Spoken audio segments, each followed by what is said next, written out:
What is going on, everybody? Hope you're having an amazing day. Welcome to another episode of the online health and fitness podcast, the Hinton Nation online health and fitness podcast. I don't know. Anyways, new format for us. These are support calls that we're going to be doing with our clients all the time. So basically, 5 days a week moving forward, we are opening up our lines for our clients from 7:30 to 8:30 every day, so they can come in, ask a question, learn some stuff, and just get connected with each other, because we want to make sure that we have a really strong community and everybody is able to learn from each other and continue growing. So I'm going to be taking over on Mondays and Tuesdays for an hour, 7:30 to 8:30, and Angela will be on Thursdays and Fridays. No, wait, Wednesdays and Thursdays. And then Friday is going to be our normal Form Friday call where Angela and I collab on it and we take a look at all your techniques and stuff like that. So we got our group channels up and running now. I had a question from a client because in that video that I sent to everybody, I said, hey, um, these are essentially going to be replacing the communities, right? And so she was like, well, what about the lift and learn so that we can get form checks? And I was like, you know what? That's a great point. We're going to have to keep the lift and learn for sure. I think that it is easier for us to manage going through the calls and the reviews on that rather than opening up the group chat and getting it in there, because I feel like it could get lost. I feel like it would be a little bit harder to follow. So with that being said, as you guys know, there's no more like lead calls anymore, where I'm directing it. I'm just here available to answer your questions. We have April and Raven. Welcome, April. Go ahead, unmute, ask your question.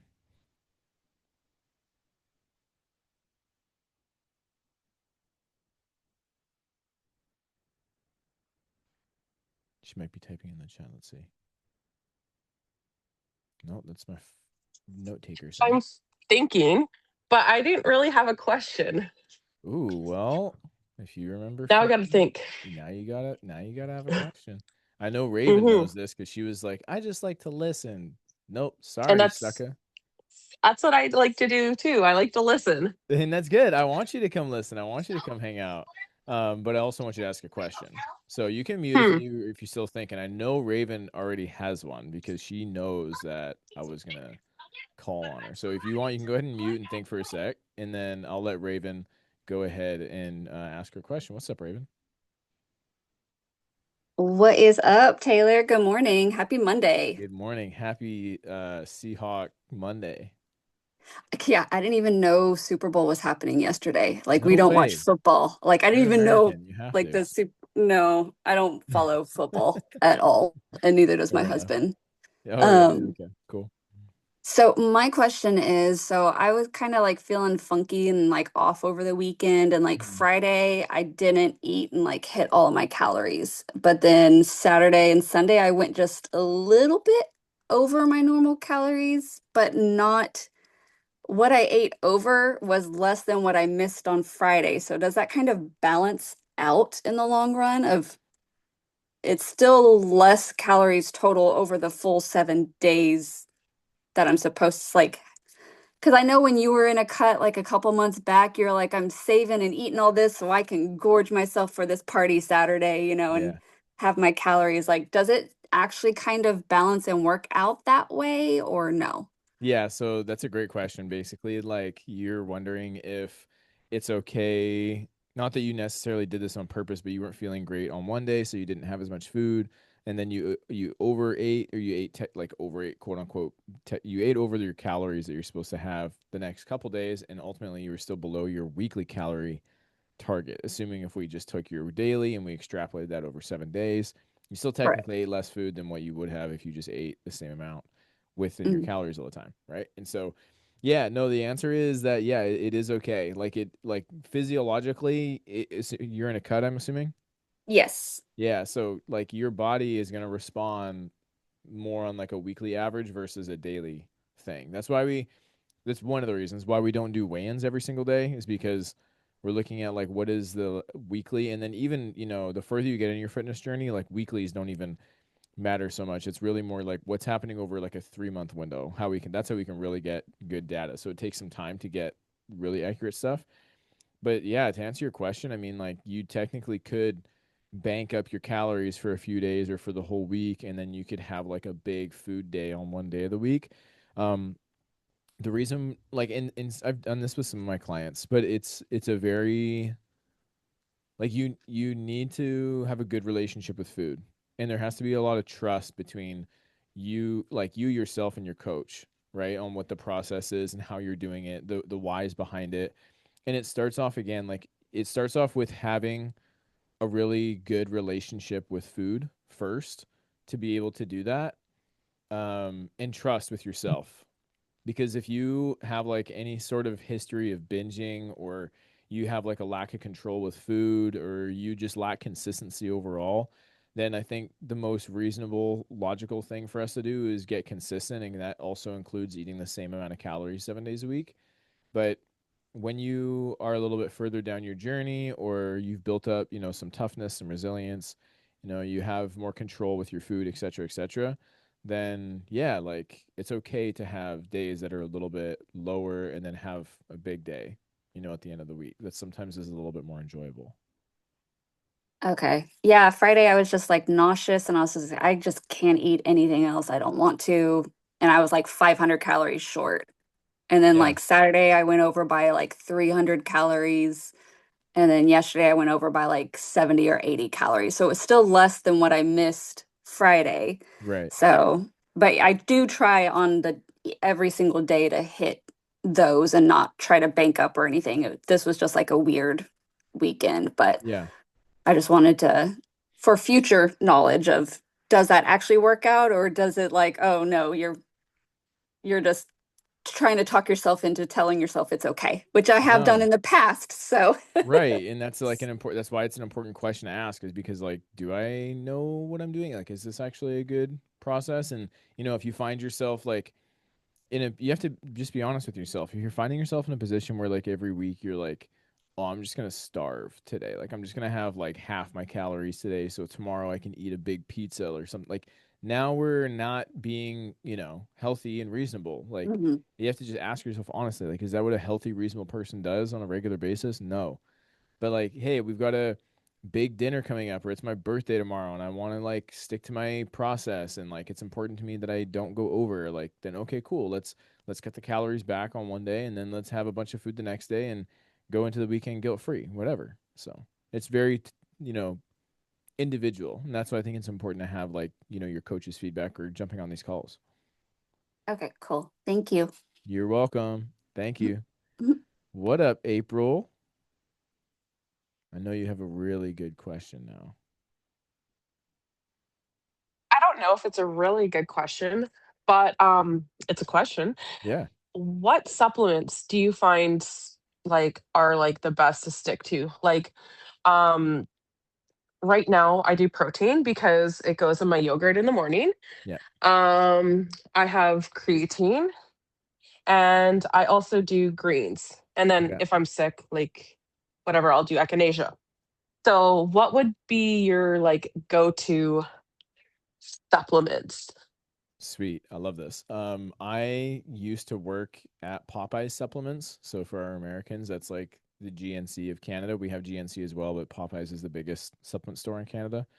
Um, I worked there for like a year and a half as an assistant manager, and my whole job was basically to sit behind a computer and study supplements until somebody walked in. So I learned a lot about supplements. I lost a lot of that knowledge. That was 10 years ago. But the things that stuck with me were the foundational things, the things that are like good for your overall health and well-being, the things that just kind of raise your baseline health across the board. And there's not really like any negatives to them, except like burning some cash if you don't necessarily need them.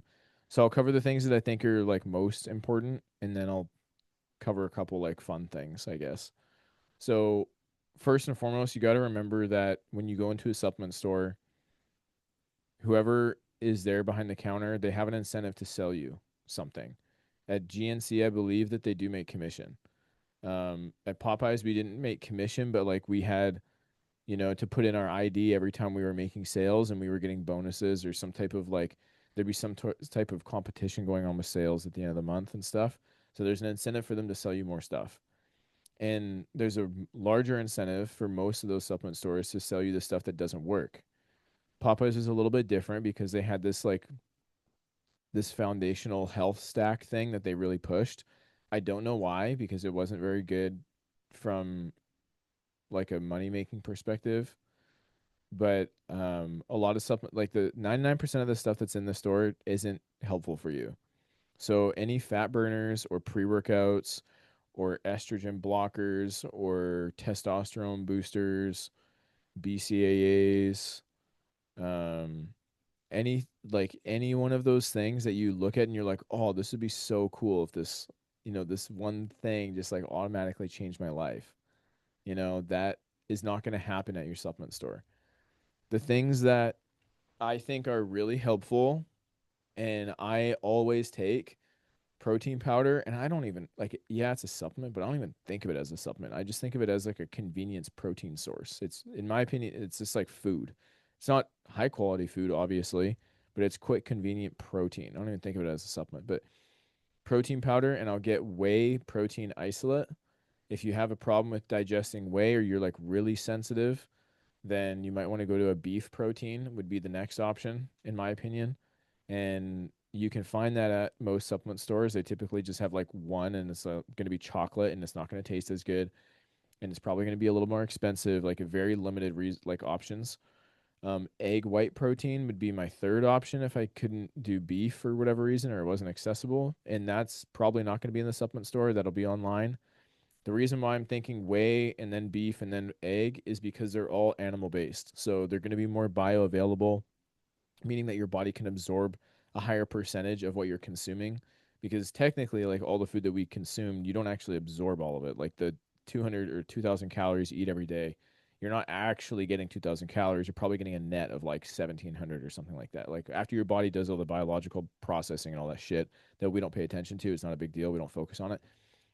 But it is something to be considerate of when you're getting a protein powder. I would try to avoid pea proteins or vegetable proteins because you're getting a lot more carbs and fats in your scoop of protein. Like when I'm deciding on what kind of protein I want to buy, the first thing I'm looking at is how big is the scoop size, and this is just on the nutrition facts. How big is the scoop size versus how much protein is in the scoop? Like pretty straightforward, simple monkey math. The scoop says that it's 32 grams. There's 27 grams of protein. That's a pretty high percentage of all that powder that I'm paying for is the stuff that I want to have.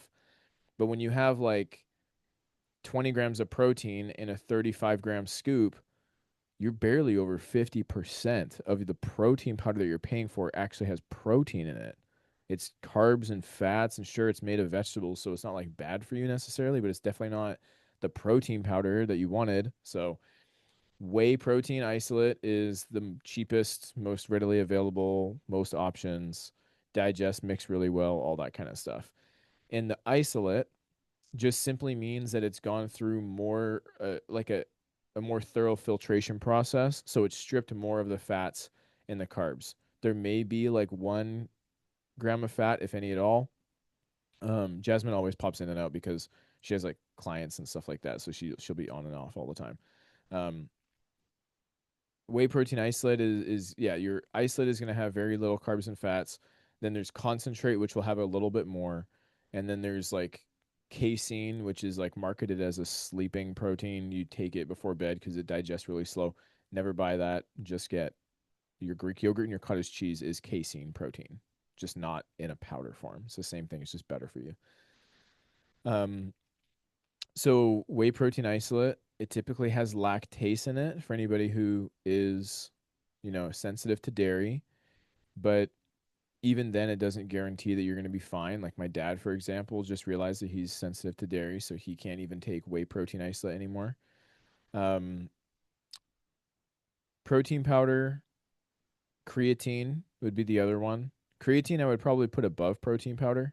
The only reason why protein powder is like a staple is because it's just convenient. But if you can reasonably get all of your protein requirements in from real food, you should absolutely do that.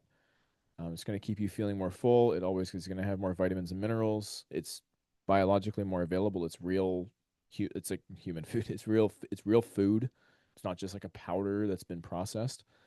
Um, Creatine. When you're getting creatine, just creatine monohydrate. You do not need HCl or Crealkaline or whatever other fancy additional add-ons with the creatine that it comes with. Don't don't fall for it. Don't take it. They're gonna try to sell it to you because it's the margins are way better for the supplement store. They're gonna sell you HCl. They're gonna say that it mixes better, so it's not grainy. They're gonna say that it tastes better because it has flavor added into it. Monohydrate, for whatever reason, has never added flavor. I don't know why, but it doesn't. They're gonna say the biggest thing is they're gonna say you're not gonna get bloated with this one. It's gonna reduce the bloat. And you don't have to load it, so you don't have to like take your quadruple serving for the next week and then come down off of it or whatever. And that may or may not be true. I don't know, but who cares? Doesn't matter if it takes time to load it or not. You just do the loading phase and you're into it. Those ones are marketed as like it's taking the normal creatine and it's attaching another molecule to it so that it actually absorbs into your body better because about 5% of the creatine that you consume is actually utilized. And that is true. And that is just part of that's part of the game is that you can't really control for that. It still works really, really, really good, the 5% that you get. So just take your creatine monohydrate. It's the simplest, most straightforward form. It's the one that's been studied in all of the studies that have happened in the past. There's more creatine studies than there are protein powder studies. It's the safest thing you could take. Um, and it helps with everything. Like it helps with strength, it helps with muscle size, it helps with brain function.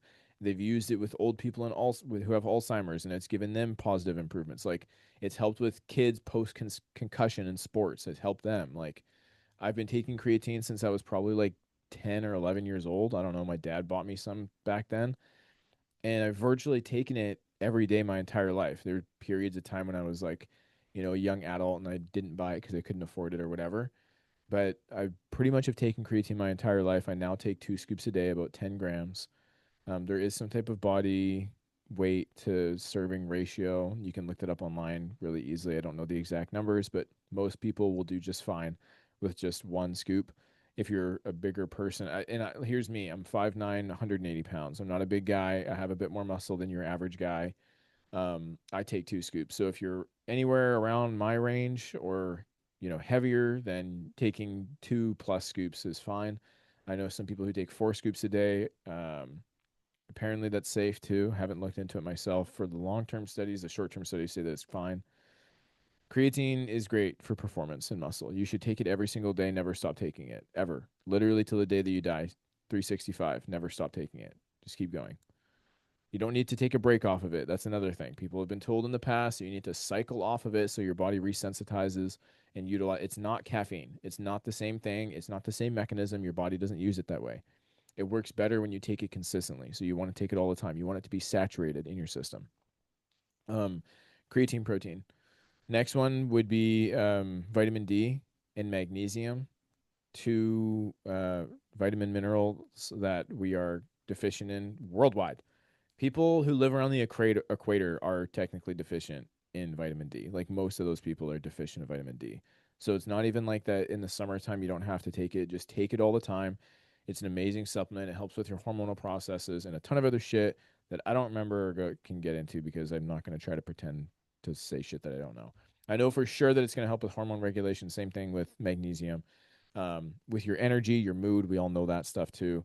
It's dark and cold in BC like 9 months out of the year. So take your fucking magnesium if you want to feel better, if you want to have better energy. The letters of the vitamins that need to be taken with at least 10 grams of fat spell the name Cade with a K. It's probably another name that you could spell with it too, but that's what I remember. So K, A, D, and E, those vitamins must be consumed with at least 10 grams of fat. Otherwise, your body won't use it. It is those are fat soluble vitamins. They need to be taken with fat. So typically, almost any meal that any one of us is going to eat is going to have about 10 grams or more of fat. I take mine in the morning when I have 6 whole eggs. That's like my heaviest fat meal. That doesn't make it more bioavailable, but it just helps. It just makes it actually utilizable in your body. Harney, what the hell are you doing over there when you could be on the call? So, and when you're taking D3, D3 is going to be the one that it's the animal product version. D2 is the vegan product version. D2 doesn't work. It doesn't work. It is virtue signaling to people who don't want to take animal products. I'm sorry if that's you. It doesn't work. Don't buy it. Stop it. And they make, by the way, the vitamin D3 a lot of times, like some people don't like this, but it's a lot of times made out of like cow hooves and stuff. Like it's not like they're slaughtering animals to take this vitamin or this nutrient for you. There it's like the leftovers of stuff that's being not it's not being utilized anyways. Like it's great. The entire animal is being used.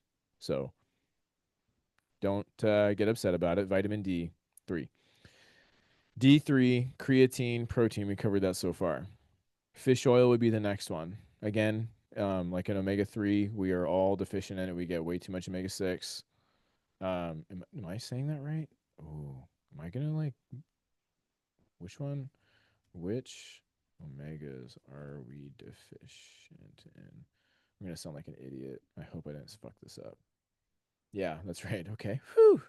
So, um, like, hey, here's me being super transparent with you guys. I really don't get into supplements too much because they play such a minimalistic role in your fitness. Like you can get all the things that you need that I'm explaining to you, you technically can get from real food. Okay. You'd have to eat like 5 pounds of meat a day to get enough creatine red meat. So unrealistic. But like your D3, yeah, you can wait, can you? I don't know. You can get that from no, you can't. You got to get that from the sun. You got to stand in the sun all day. You can get these things without supplements, but it's not efficient. It's not reasonable. And that's why I don't focus on it too much because so many times we focus too much on the small shit that doesn't, we make mountains out of molehills, you know? We're looking at the things that are like not going to be that impactful on our fitness journey when we're missing like, you know, eating enough protein or eating in a calorie deficit. Like that's normally a huge problem. Um, but it is there are benefits to them. So back to it. Fish oil, but omega threes. I take one. I got it's a cheap brand that I'm using right now. It's Webster's Originals. I think it's called as the brand, Costco brand. I take one in the morning with my vitamin D with my breakfast, and magnesium. I kind of touched on it briefly, but yeah, magnesium, hormone regulation, relaxation. Take it before bed. Awesome for helping you get restful sleep. So it'll increase your REM sleep, which is really important for recovery and energy and mood. Um, and those would be the ones that I say are like the best ones to take. If I was going to narrow it down from there, I would literally say protein, creatine, fish oil. But it's hard to say not vitamin D. I would, yeah, yeah. Those would be the ones. You could also, and then here's some bonus ones for you too. If you want to just like raise your overall ceiling, make sure you're covering your bases health wise, a multivitamin or a greens powder. I don't think you need both. I think that they kind of overlap in a lot of ways. And if you're getting certain types of greens powders, they will include omegas in them. So the one that I used to get, or the one that and sell at Popeye Supplements, was called Progressive Veggie Greens, and they have a few different flavors, and they're all really good. To be honest, the original obviously tastes like dirt, but blueberry, pineapple, coconut, oh my gosh, so good. I think there's like orange citrus is what the other one's called. So good. Pineapple coconut, it is like dessert. It's so tasty. You put that in your vanilla protein powder and it tastes like you're having a smoothie or a milkshake. It's so good. Um, and that one has like 60 different uh, types of vegetables, including like chlorella and spirulina, like deep sea stuff, like seaweed, shit like that. Like, so you're getting a ton of the other vitamins that you typically don't get from just like eating enough vegetables, obviously. And it has omega 3s in it. So that would be like a great one to add if you're like, I just want to cover my bases just to make sure. Um, that one you're looking at like $90 for I think like a 60-day supply or something. So if that's, something that you want to budget for, then absolutely, and then go ahead and do that. The bonus one that I would say, more performance based things, would be beta alanine is one. And if you've ever had pre workout, beta alanine is that part of the pre workout that gives you the tingly feeling. And a lot of people hate it. but it's actually very similar to creatine in the sense that it's not an acute basis use. You need to saturate your system with it and take it all the time. The main purpose for beta alanine, and this is going to be more for like people who do more athletic endeavors, longer endurance fitness stuff, like CrossFit based exercises or marathons would be incredible for these people. Um, Sports like athletes, I would not recommend because I'm not a doctor, but if I had a kid who is, anywhere from 12 to 17, I'd be giving my kid beta alanine on a regular basis if they were playing sports for sure. It essentially increases your muscle capacity for work. So when you're doing athletic endeavors like sports, there's a lot of repetition, right? Like if you're playing football, there's a lot of like hitting and tackling and running and sprinting and moving and like it's a lot of repetitive action over and over and over and over again. And your muscles like wear down over time, obviously. Beta alanine increases their capacity for work.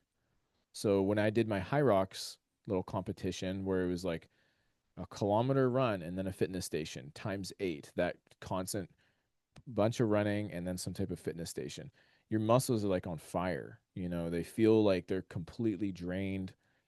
There's no energy left in them. The beta alanine will extend that window of time that they can work really hard for.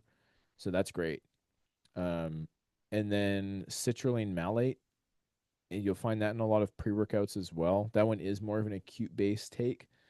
And citrulline malate, essentially what it is a vasodilator. And that simply means that it opens up your veins in I don't know about your arteries, but it opens up your veins in blood pathways so that your body can deliver more blood faster to whatever muscles are working.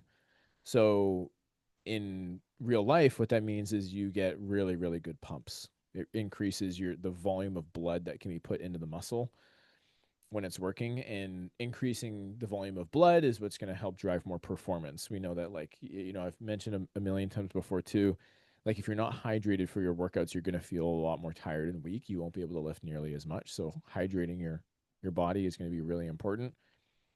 How much water is in blood? A lot. So if you're getting in a lot of water, then it's just increasing the ability for your body to drive more of that blood and water into the muscle tissue.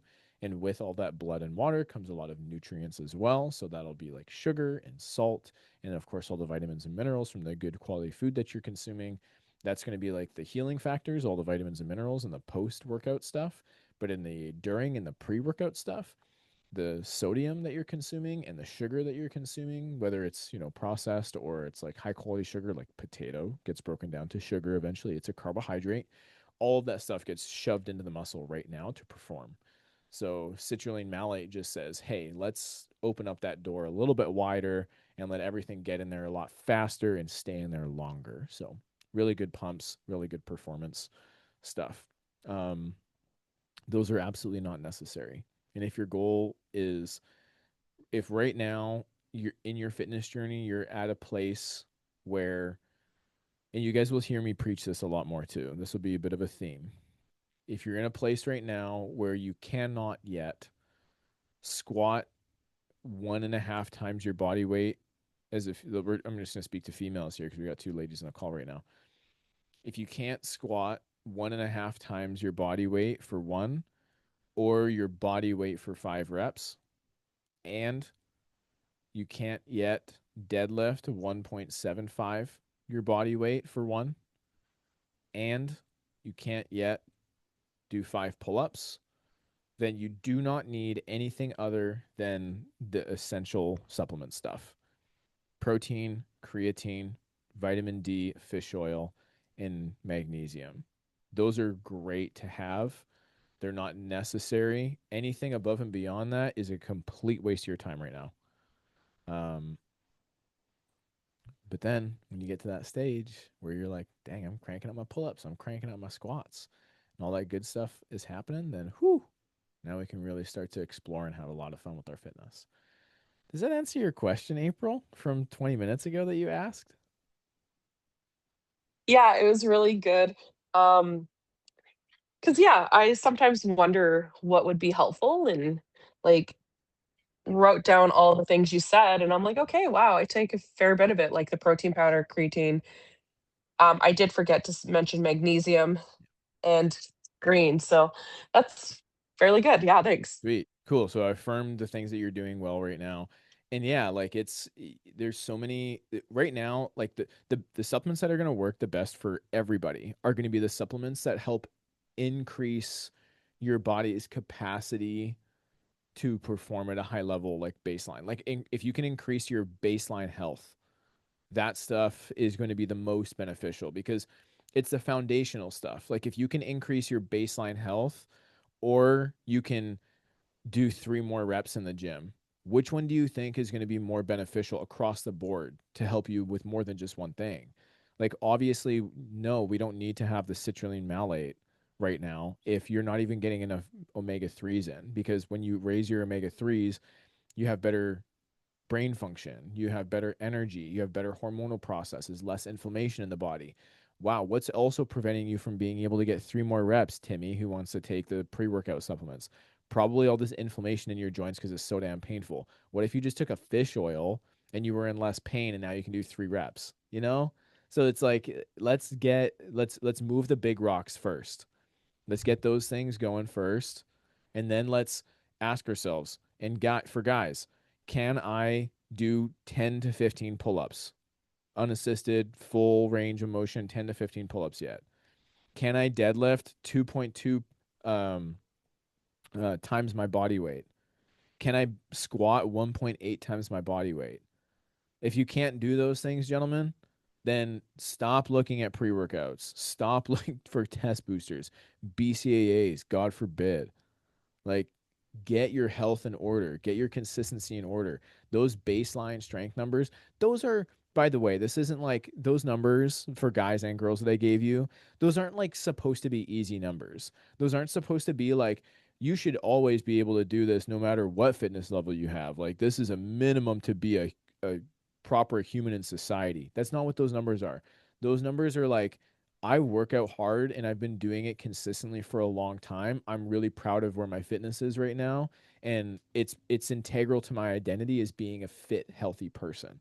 That's what those numbers represent for you. So if those things are important for you to be able to like feel in yourself, like that you really are somebody who is embodying the fitness journey that you're taking on, those should be goals that you have for yourself at one point in your life. Whether that's something that you think you're kind of, 6 months down the road and away from, or maybe it's like 3 to 5 years from now is where you're going to be. If you're like having a really good base of fitness and a foundation of that you can use for your relationships, for your family, for work, for everything else to enhance your life overall, those should be some pretty cool numbers that you get excited about.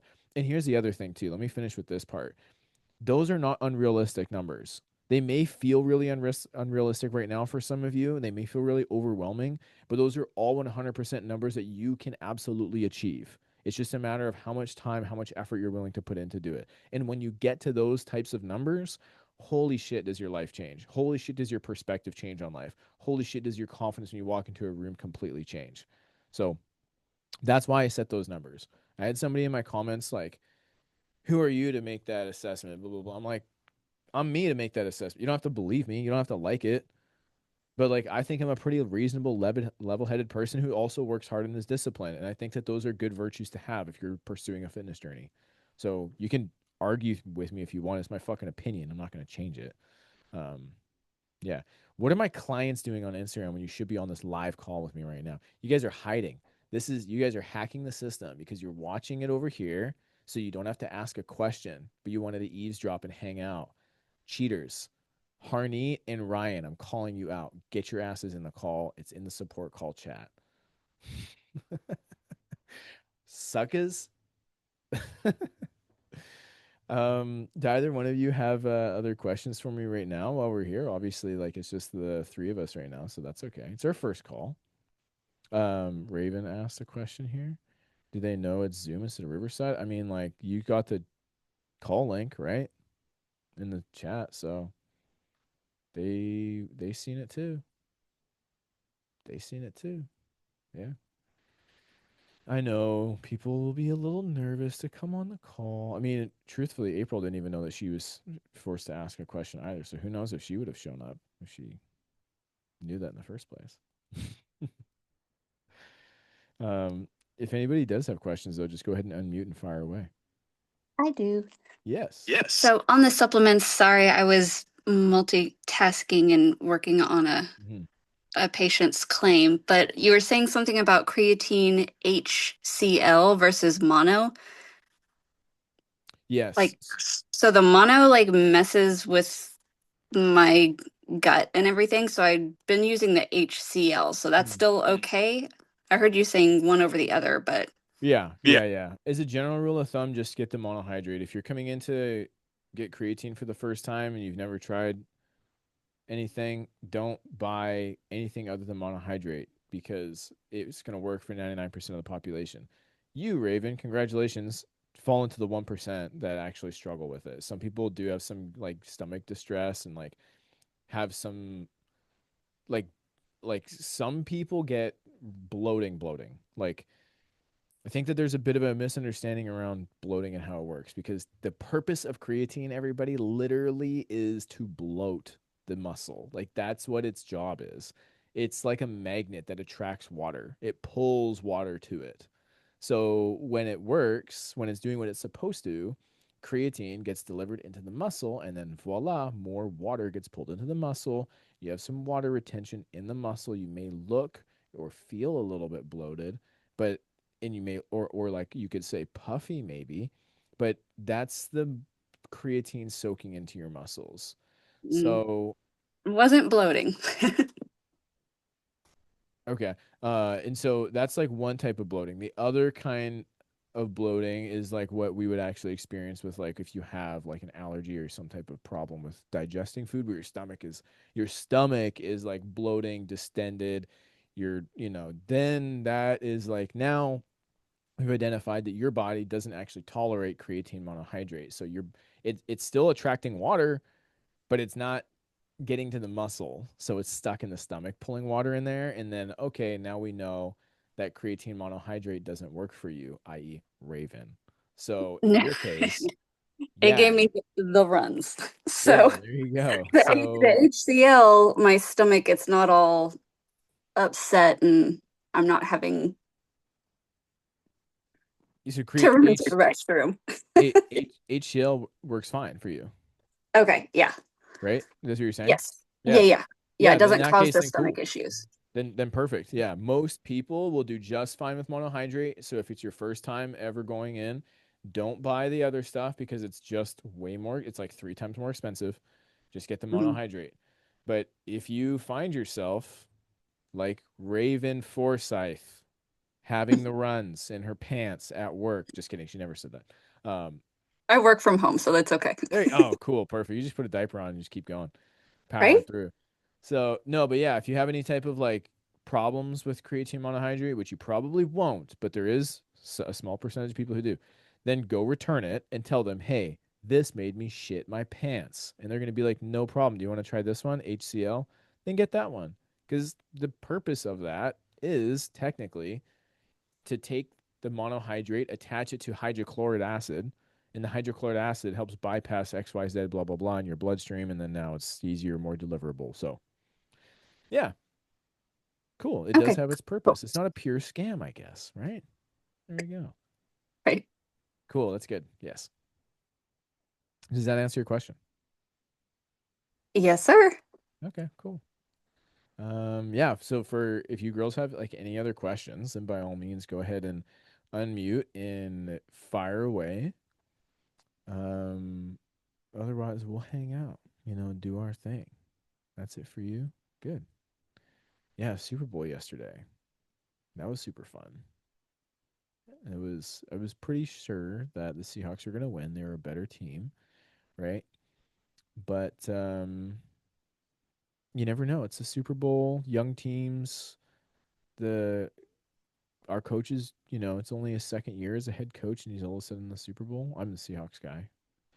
And then the Patriots, their head coach, he's new to that team, but he's been a head coach in the league, a little bit, not much in the past.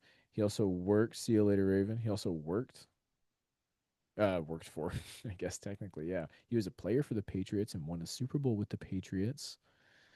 And his offensive coordinator has been and coached in 10 other Super Bowls. So a lot of experience on the coaching side over there. But the Seahawks are just way too damn good. And it was so fun to watch. It was kind of surreal. You know, such a chill Super Bowl party. I actually wrote that in my journaling this morning. I was like, you know what? I actually really, really enjoyed just small Super Bowl gatherings. Like it was me, and it would have been Angela too if she wasn't in Florida. But I just went to my dad's place with his wife, and my uncle came over. It was literally the four of us. And I liked it so much better than a Super Bowl party because first off, I don't drink. So if I'm gonna go hang out at a Super Bowl party, there's going to be at least one belligerent drunk asshole who's annoying and center of attention and standing in front of the TV and being loud, trying to have a conversation and stuff. And then I feel obligated to have a conversation with somebody. But here's the thing: my team's in the Super Bowl. I would just tell you to fuck off. I'm just not gonna. I'll be like, hey, bro, I'm watching the game right now. Whether I hang out with that person regularly or like I don't know them at all, just be like, yeah, go have a conversation with somebody in the kitchen because I'm here to watch the game. And I didn't have to deal with any of that. It was amazing. I just got to sit there. I did have to shush my dad a couple times. My dad loves to talk. My dad loves to share his opinion on what other people are thinking when they're talking. So when like at the end of the game and they're getting interviewed or like before the game, like some of the players are kind of getting some key interviews and I just want to hear what they have to say, like where their mindset's at with some things. You can't really pick up on much of it because they're all just like in the zone and stuff. And they all say the same things anyways. But I still want to hear it from the player.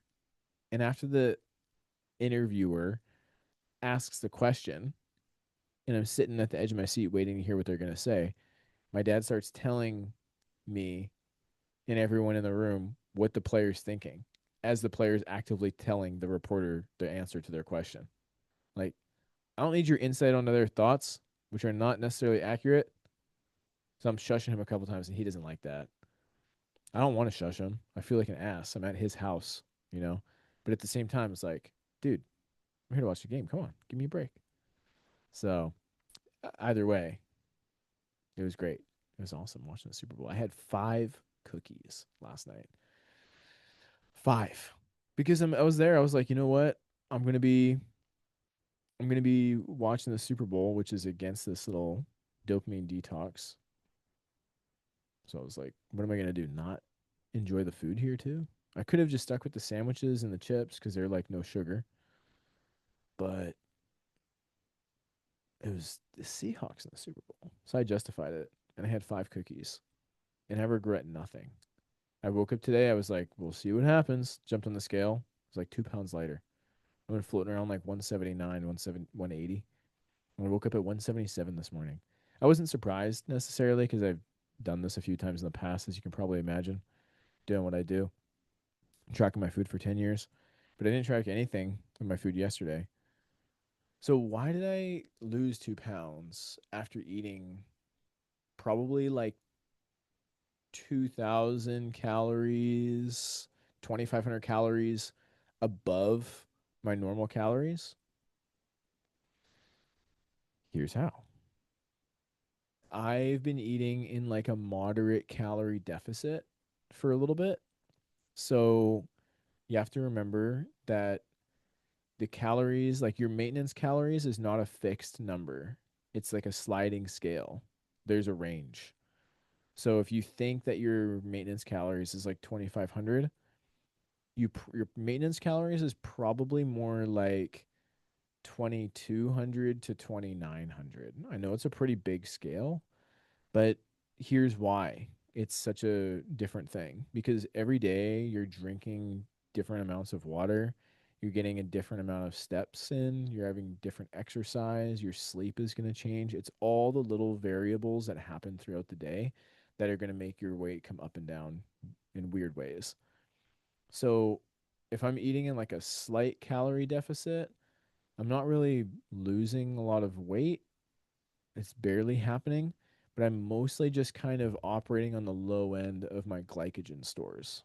So your glycogen stores is the energy storage in your muscle tissue. And when you're in a fat loss journey, what happens before your body starts to lose fat is it starts draining the glycogen out of your muscles. When you eat food and your glycogen is low from a lot of activity and exercise, like physical exertion, your glycogen stores drop down. Your glycogen stores drop down. And then after those have been emptied, then your body still needs, and you're still exercising, or you're still not eating enough to replenish those glycogen stores again. Your body has to find energy elsewhere. And then the energy that it will use after it's used all the glycogen in the muscle is going to be the fat tissue on your body.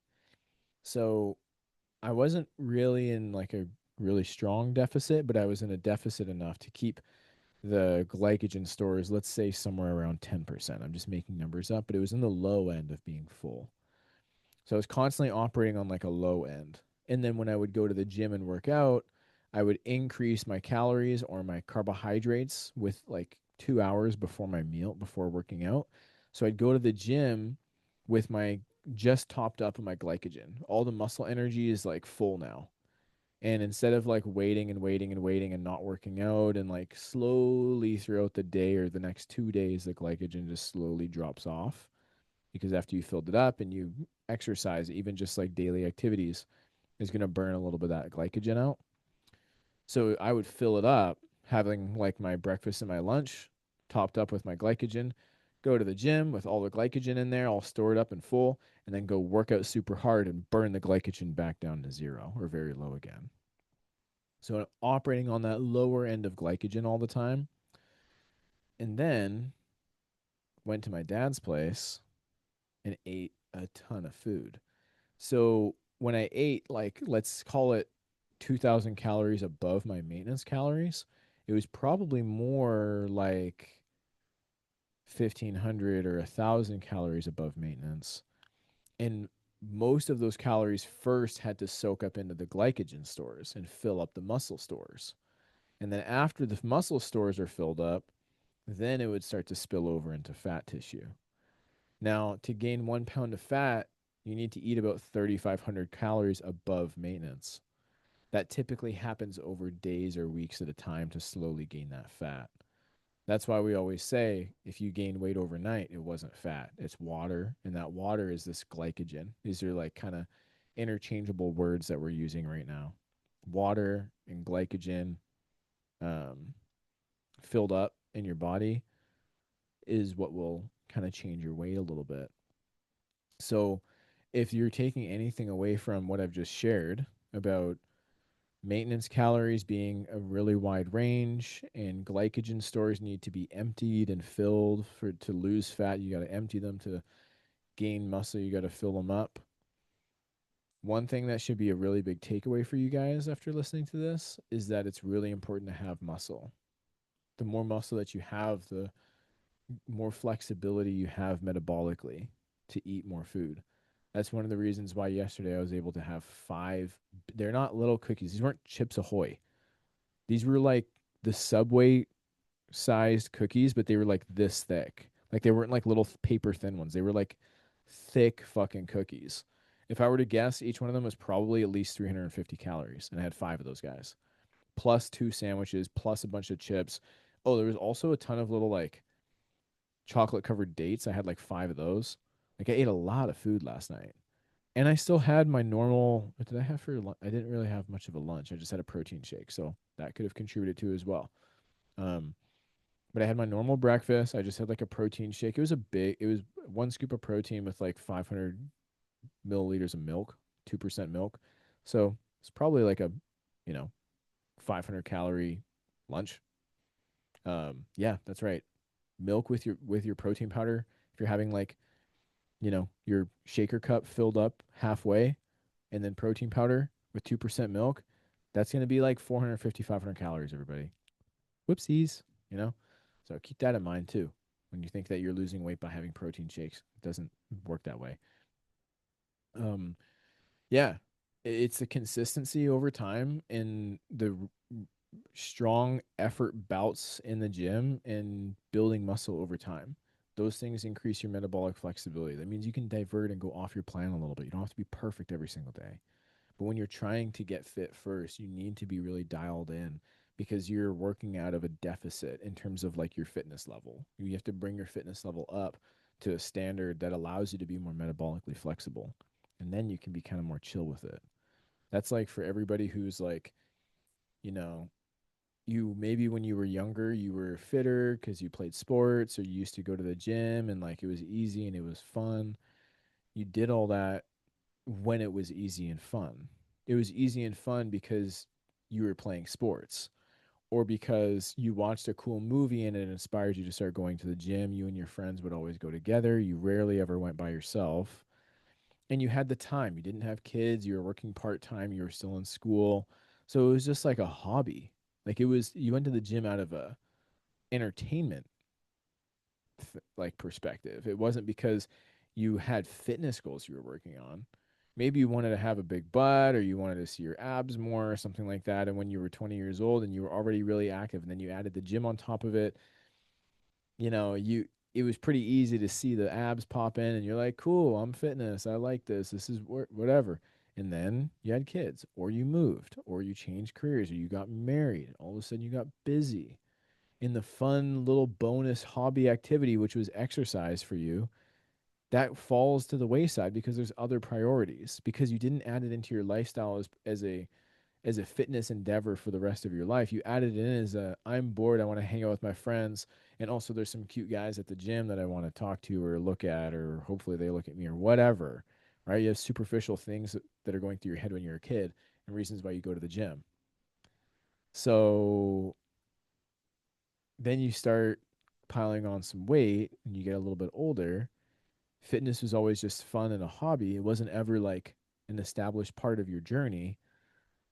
It wasn't there for a specific purpose. You didn't go to the gym to work hard and to push yourself when you were younger. You went there because it was just a fun activity.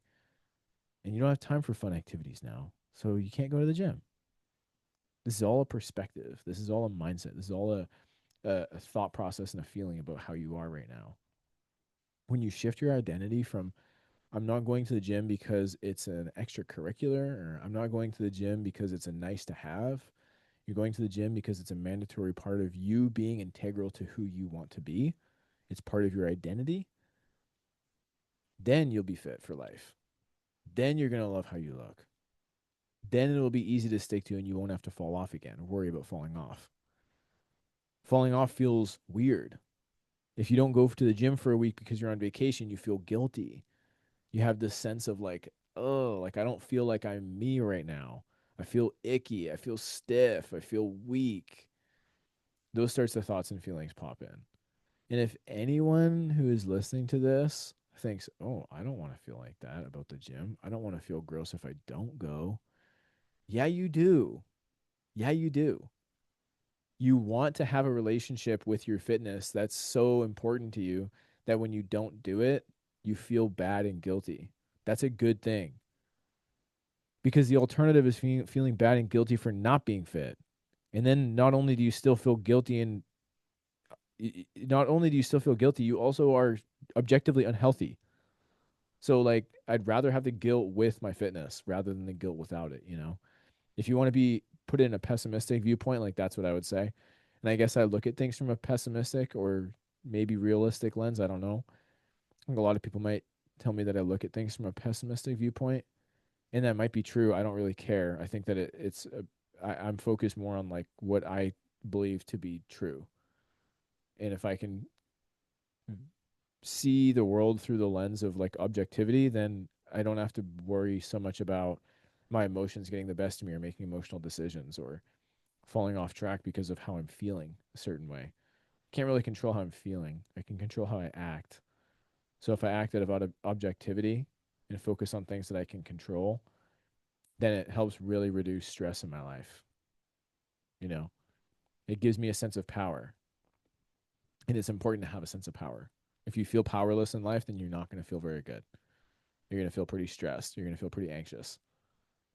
But when you focus on the things that you can control and you block out all the other noise, and you know what?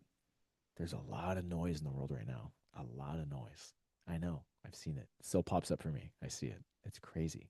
It's very, very weird. Very scary in some cases.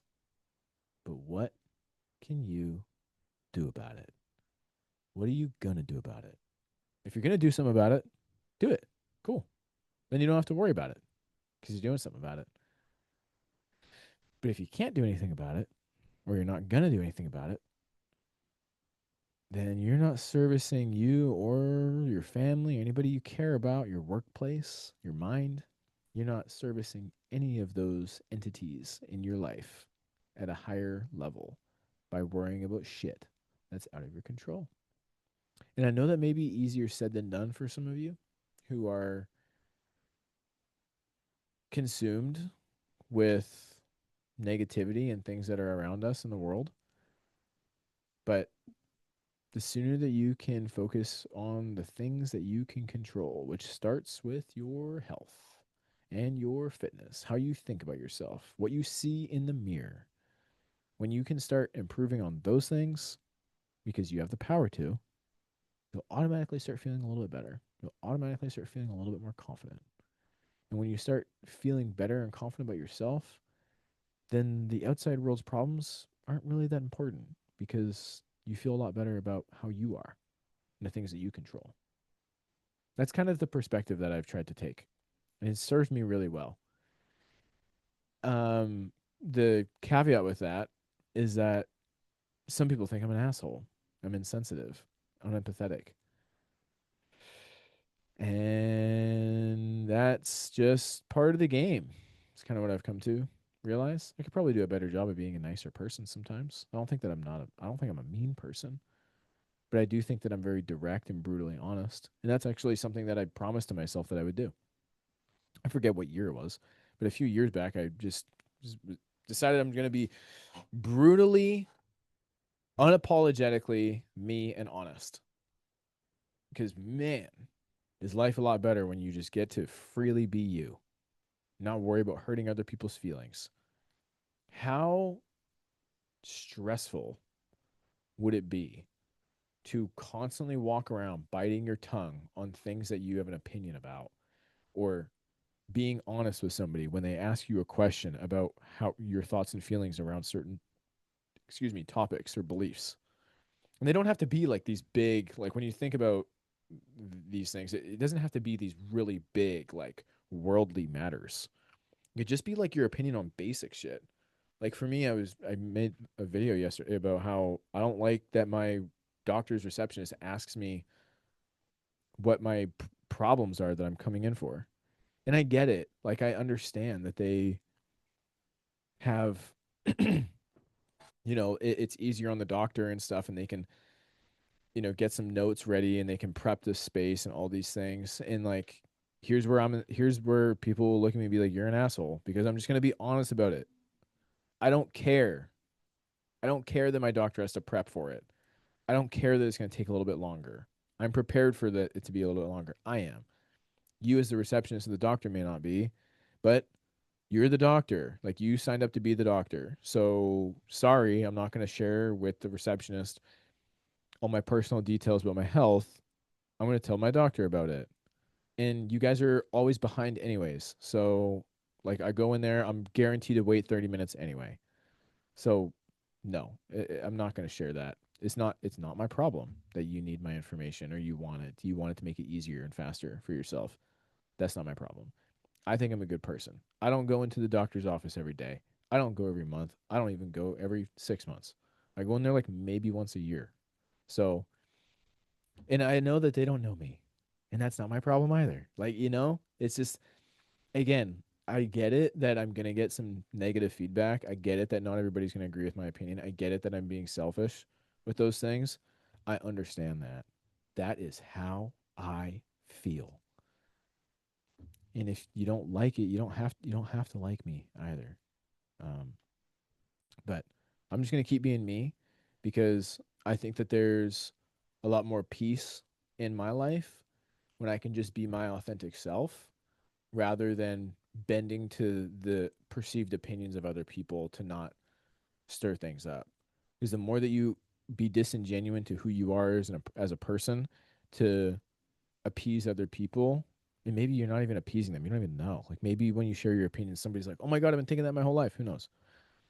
But if you're constantly bottling up in curating yourself into what you think is going to be acceptable by other people, then you are like integrally there's part of you that is not able to be authentic, and you're constantly like repressing that. And I think that that's toxic for you. Not like toxic. I think that it's literally like, I think that that can do something to the wiring of your brain and be toxic to your ability to be your best self, your best authentic self. For you to reach all the potential that you have in your life, I think you need to be authentically you. If you're constantly repressing that, then you're holding yourself back from being who you could be. So which one's worse? Like that, or having some people be like, I don't like how you think about things. I don't know. For me, it's like a pretty simple decision. So, but you also have to be okay with being criticized by a bunch of people. And that can be tough sometimes, even for me. That last video is like getting kind of popular right now. And a lot of people are in there sharing their opinions and being really personal, attacking me as a person. And I think it's mostly kind of funny. I'm like, geez, you really say that to somebody you don't even know? Anyways, hope that you guys got some value out of it. April, we got some really cool questions on the supplements. Thank you so much for popping in. Raven, it was awesome having you sharing your questions as well. I appreciate you guys. Post your biggest takeaways inside of the general community chat, because that's where we're going to be from now on. All right. Peace out. Thank you.